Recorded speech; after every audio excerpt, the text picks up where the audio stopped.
দেখেন, এটা হলো ম্যাজিক্যাল একটা চাকু, যেটাতে মনে হবে হাত কেটে গেছে, আসলে না। এটার মধ্যে আরেকটা ভিতরের অংশ খাস কাটা আছে, যেটা হাতের মধ্যে ঢুকালে মনে হবে যে হাতের ভিতরে ঢুকে গেছে। তারপরে দেখেন তার কারা, আসলে মনে হবে যে আঙুলের ভিতরে হয়তো তার কারা ঢুকে গেছে, কিন্তু না, তার কারণ মাঝখানে বাঁকা আছে, যেটা আঙুলের ভাঁজে লুকিয়ে আপনি এখানে মানুষকে বোকানা বানাতে পারবেন।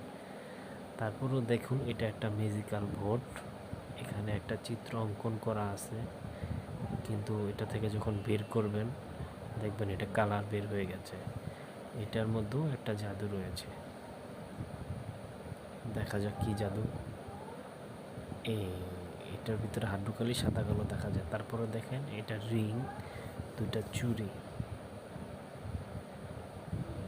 কেমনে সম্ভব? ওই যে একটা ফুটা রয়েছে, এটা ভিতরে ঢুকে ফেলা যায়। আচ্ছা, এইটা কি?